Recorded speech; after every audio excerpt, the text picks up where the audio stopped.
जय हिंद दोस्तों, कैसे हैं सभी लोग। उम्मीद करता हूँ आप सभी मस्त होंगे, स्वस्थ होंगे, अपने शिक्षण कार्य में व्यस्त होंगे। स्वागत है आप सभी का सीटेट दिसंबर 2024 के एग्जाम में। और आज हम करने वाले हैं एसएसटी यानी सामाजिक विज्ञान के मोस्ट और इम्पॉर्टेंट क्वेश्चन, जो कि आज क्लास 31 है। छोटे छोटे क्लास के माध्यम से संपूर्ण एसएसटी कवर कर रहे हैं। क्लास जो है सीटेट के एग्जाम के लिए बहुत ही इंपॉर्टेंट है। चैनल पर जो भी नए हैं चैनल को सब्सक्राइब कर लीजिए। चलिए समय को ना गंवाते हुए चलते हैं क्वेश्चन की तरफ। और आज का पहला क्वेश्चन है, पोर्टफोलियो सतत एवं व्यापक मूल्यांकन का एक महत्वपूर्ण माध्यम है क्योंकि यह क्रियान्वित करना सरल होता है, न्यूनतम सूचना प्रदान करता है, विद्यार्थियों में कौशल के विकास को इंगित करता है, अनिवार्य है। कौन सा ऑप्शन राइट होगा? बताइए सभी, इन चारों ऑप्शन में से कौन सा ऑप्शन सही होगा?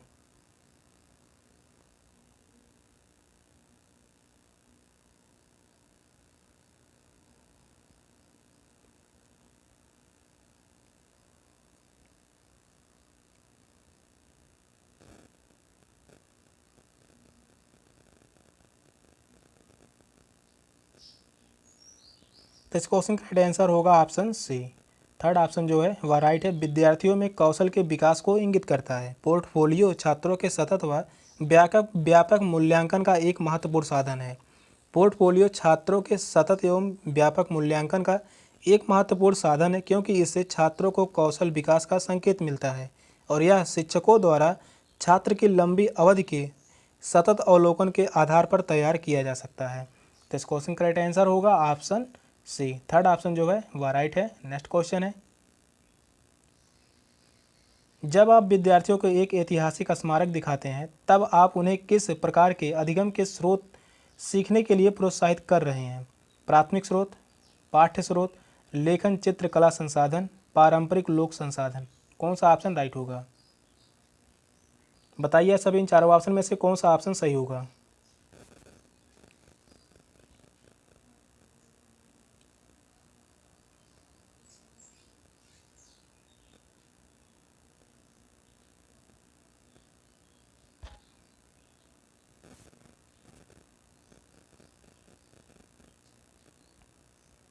तो वह होगा प्राथमिक स्रोत।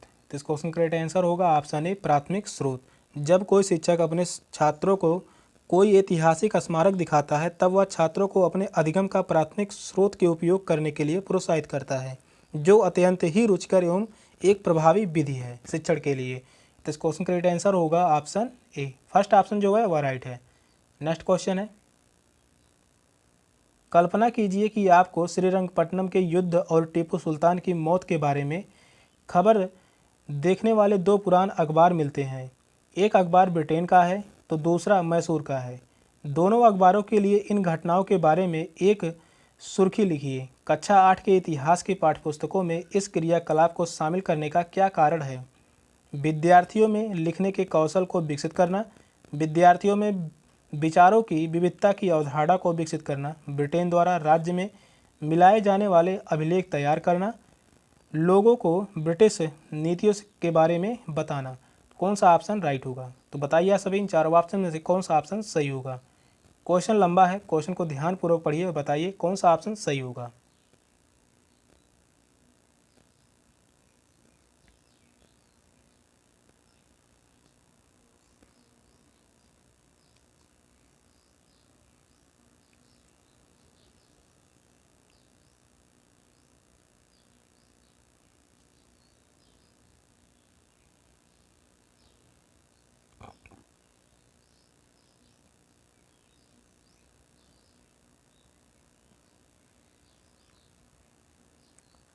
क्वेश्चन कह रहा है, कल्पना कीजिए कि आपको श्रीरंगपट्टनम के युद्ध और टीपू सुल्तान की मौत के बारे में खबर देखने वाले दो पुराने अखबार मिलते हैं। एक अखबार जो है वह ब्रिटेन का है, दूसरा मैसूर का है। दोनों अखबारों के लिए इन घटनाओं के बारे में एक सुर्खी लिखिए। कक्षा 8 के इतिहास की पाठ्यपुस्तक में इस क्रियाकलाप को शामिल करने का क्या कारण है? तो वह कारण होगा विद्यार्थियों में विचारों की विविधता की अवधारणा को विकसित करना। इस क्वेश्चन का राइट आंसर होगा ऑप्शन बी, विद्यार्थियों में विचारों की विविधता की अवधारणाओं को विकसित करना। सेकंड ऑप्शन जो है वह राइट है। जब कोई शिक्षक कक्षा में सूचना के दो स्रोत लाते हैं, जैसे कि एक ही विषय पर किसी समाचार पत्र के अलग अलग दो लेखकों के दो कथन, तथा जब वे अपने छात्र से इस प्रकार शीर्षक लिखने को कहते हैं तो वे छात्राओं में अवधारणा की बहुपरता के दृष्टिकोण को प्रोत्साहित करते हैं। तो इस क्वेश्चन का राइट आंसर होगा option B, second option right है। अगला क्वेश्चन है, राष्ट्रीय पाठचर्या की रूपरेखा 2005 सामाजिक विज्ञान के संदर्भ में सुझाती है कि बच्चे के विद्यालय जीवन का मेल कक्षा के जीवन से होना चाहिए, बाहर के जीवन के साथ होना चाहिए, किताब ज्ञान से जुड़ा हुआ होना चाहिए, शिक्षकों के अपेक्षाओं के साथ होना चाहिए। कौन सा ऑप्शन सही होगा? बताइए सभी इन चारों ऑप्शन में से कौन सा ऑप्शन सही होगा?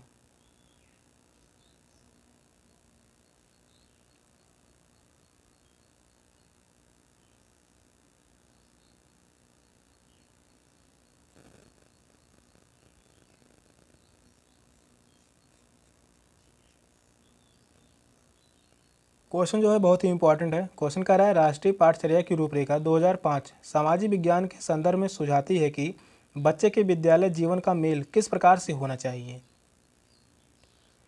तो वह होगा बाहर के जीवन के साथ होना चाहिए। इस क्वेश्चन का राइट आंसर होगा ऑप्शन बी, बाहर के जीवन के साथ होना चाहिए।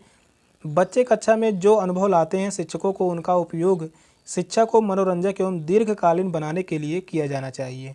तो इस क्वेश्चन का राइट आंसर होगा option B, second option right है। नेक्स्ट क्वेश्चन है, सबसे उचित विकल्प को चुनिए।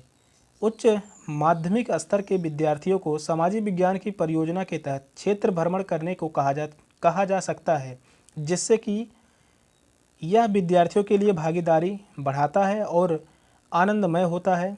यह अवधारणा और विचारों के साथ वास्तविकताओं की तुलना करने में योग्य बनाता है। विद्यार्थी व्यस्त होते हैं और शिक्षक अन्य कार्य करने के लिए मुक्त हो जाते हैं। फोर्थ ऑप्शन होगा, यह परियोजना पूर्ण करने की अनिवार्य आवश्यकताओं की को पूर्ण करता है। कौन सा ऑप्शन राइट होगा?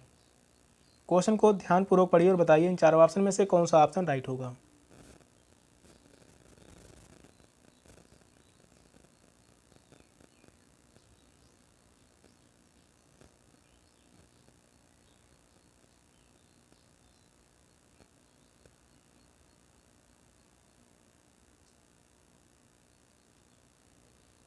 क्वेश्चन कह रहा है उच्च प्राथमिक स्तर के विद्यार्थियों को सामाजिक विज्ञान की परियोजना के तहत क्षेत्र भ्रमण करने को कहा जा सकता है, जिससे कि यह अवधारणा और विचार के साथ वास्तविकताओं की तुलना करने में योग्य बनाता है। तो इस क्वेश्चन का राइट आंसर होगा ऑप्शन बी, यह अवधारणाओं और विचारों के साथ वास्तविकताओं की तुलना करने में योग्य बनाता है। सेकंड ऑप्शन राइट है। अगला क्वेश्चन है, उच्च प्राथमिक स्तर पर भूगोल के शिक्षण के लिए निम्नलिखित में से कौन सी विधि सबसे अधिक उपयोगी है? परिचर्चा, क्षेत्र भ्रमण, कहानी सुनाना, वाद विवाद। कौन सा ऑप्शन राइट होगा? तो आप सही बताइए इन चारों ऑप्शन में से कौन सा ऑप्शन सही होगा।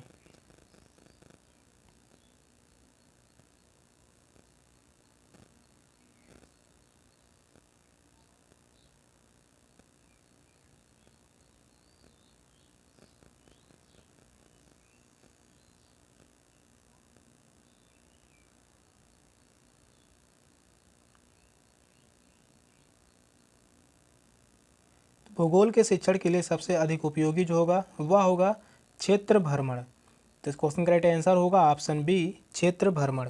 कार्य क्षेत्र का निरीक्षण अनुभवजन्य व्याख्यान के लिए छात्रों और उनके मन में उठ रहे विचार एवं प्रश्न के लिए आवश्यक होता है और इन भ्रमणों से छात्रा जो है छात्र शिक्षक के बीच परस्पर वार्तालाप में वृद्धि भी हो सकती है। क्षेत्र भ्रमण जो है यह सबसे अधिक उपयोगी है, आवश्यक है। सेकंड ऑप्शन जो है राइट है। नेक्स्ट क्वेश्चन है, उच्च प्राथमिक स्तर पर सामाजिक एवं राजनीतिक जीवन की पाठ्यपुस्तक का शिक्षण निम्नलिखित में से किस एक उपयोगिता पर बल देता है? वास्तविक जीवन की स्थितियों से सीखना, परिभाषाओं द्वारा सीखना, रट करके सीखना, अवधारणाओं के संश्लेषण से सीखना। कौन सा ऑप्शन राइट होगा?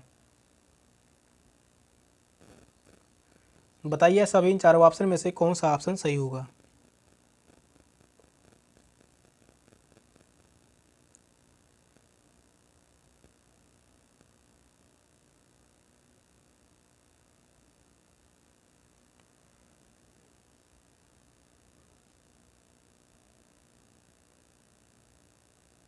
तो इस क्वेश्चन का राइट आंसर होगा ऑप्शन ए, वास्तविक जीवन की स्थितियों से सीखना। फर्स्ट ऑप्शन जो है वह राइट है। वास्तविक जीवन की स्थितियों से सीखना। जब अधिगम का संबंध जीवन से होता है तो उसे सीखना और याद रखना बहुत सरल होता है। तो इस क्वेश्चन का राइट आंसर होगा option A, first option right है। नेक्स्ट क्वेश्चन है, विभिन्न प्रकार के बाजार विषय को पढ़ाने के लिए निम्नलिखित में से कौन सी परियोजना सबसे अधिक उचित होगी। अखबारों और पत्रिकाओं से बाजार पर कोलाज तैयार करना, शॉपिंग मॉल में बेचे जाने वाले उत्पादों को देखने जाना, दुकानों के उत्पादों को खरीदने व बेचने के लिए दामों की तुलना करना, कच्चा कच्छ में बाजारों को खरीदे गए उत्पादों की प्रदर्शनी लगाना। कौन सा ऑप्शन सही होगा बताइए सभी, इन चारों ऑप्शन में से कौन सा ऑप्शन राइट होगा।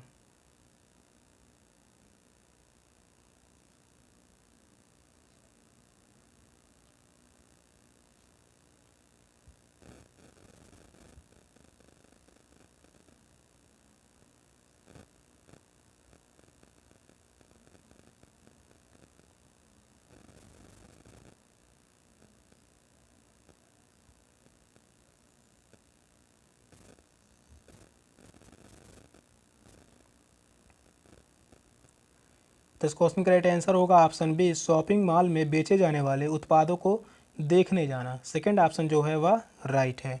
बाजार के विभिन्न प्रकार विषय के अध्यापन के लिए किसी शॉपिंग मॉल का दौरा कराना और उत्पाद का विक्रय समझना सबसे उपयुक्त परियोजना माना जाता है। माता पिता को भी विभिन्न तरह से बाजार जैसे सब्जी बाजार हो गया, फल बाजार, वस्त्र की दुकानों, खुदरा विक्रेता और जगहों पर आदि जगहों पर जो है अवश्य अपने बच्चों को ले जाना चाहिए, जिससे वह परियोजनाओं को सबसे अधिक और उचित तरीके से समझ सकते हैं। तो इस क्वेश्चन का राइट आंसर होगा ऑप्शन बी, सेकंड ऑप्शन जो है राइट है। नेक्स्ट क्वेश्चन है, अशोक के अधिकतर अभिलेखों निम्नलिखित में से लिपियों में से किसमें लिखे गए थे। देवनागरी में, ब्राह्मी में, तमिल में, ओचकी में। कौन सा ऑप्शन राइट होगा। यह क्वेश्चन जो है आसान है। क्वेश्चन भी कह रहा है अशोक के अधिकतर अभिलेख निम्नलिखित लिपियों में से किसमें लिखे गए थे।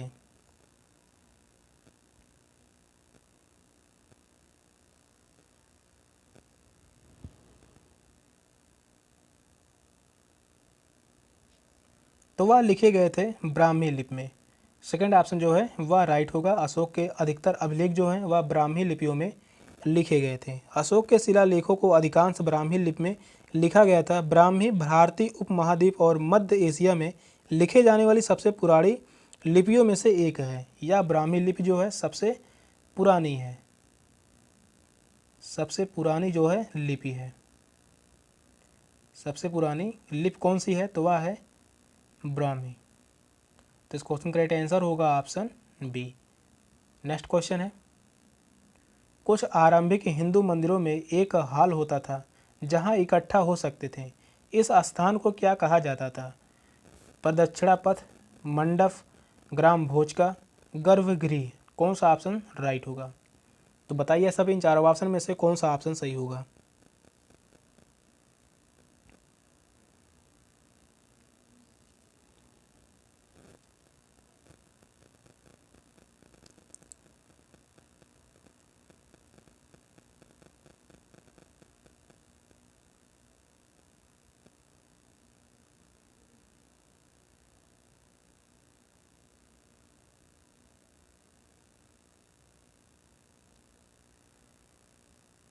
क्वेश्चन कह रहा है कुछ आरंभिक हिंदू मंदिरों में एक हॉल होता था जहां इकट्ठा हो सकते थे। इस स्थान को क्या कहा जाता था, तो मंडप कहा जाता था। तो इस क्वेश्चन का राइट आंसर होगा ऑप्शन बी, मंडप कहा जाता था। पहले के कुछ हिंदू मंदिरों में सभागृह यानी हॉल होता था जहां लोग एकत्रित हो सकते थे और इस जगह को मंडप के रूप में जाना जाता था। गर्भगृह, गर्भगृह क्या था, तो वह हिंदू मंदिरों में वह स्थान था जहां मूर्तियों को स्थापित किया जाता था। गर्भगृह क्या था, जहां मूर्तियों को स्थापित किया जाता था, जहां जो है मूर्तियों को स्थापित किया जाता था, मूर्तियों को स्थापित किया जाता था और लोग वहां प्रार्थना करते थे। तो इस क्वेश्चन का जो राइट आंसर होगा ऑप्शन बी, मंडप। सेशन का लास्ट क्वेश्चन था। क्वेश्चन कैसे लगे कमेंट में जरूर बताइएगा। चैनल पर नए हैं, चैनल को सब्सक्राइब कर लीजिए। मिलते हैं फिर अगली क्लास में, तब तक के लिए बाय बाय, टेक केयर, जय हिंद।